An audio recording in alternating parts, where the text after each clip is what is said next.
Well, today I am honored to be with Dr. Michael Antimisiaris. Very good. Okay, for the linguistically challenged Yes. Dr. A. Dr. A. That's me. Yeah.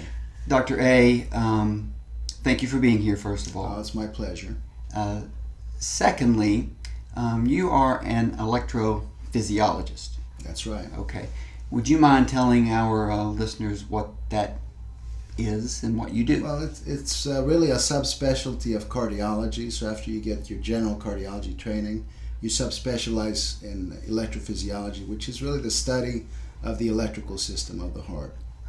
And as such, we're pretty much dealing with things from the very mundane, like people who have palpitations or skip beats, to the very severe or life-threatening, like survivals of sudden cardiac arrest. Okay. And we're dealing with all these arrhythmias in between. So it can start from a very benign but symptomatic, more of a nuisance thing, Okay. and it goes all the way to the life-threatening. And we intersect with a lot of, and that's our intersection with your, with athletes get a lot Sure. of arrhythmias, and there's always a fine, and now we're recognizing more about this, but there's really a fine distance between what we used to call an athletic heart and a pathology associated with that.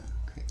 Now, I think people find it interesting that the heart has its own electrical system. Is that correct? Well, it is very interesting, and it's obviously very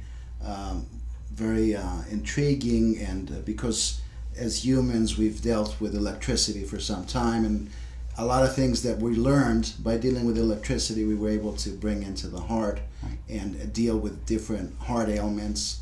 For example, you can think of patients needing pacemakers as having a problem with the electrical cabling in the heart. Right. And so the pacemaker wires essentially replace that.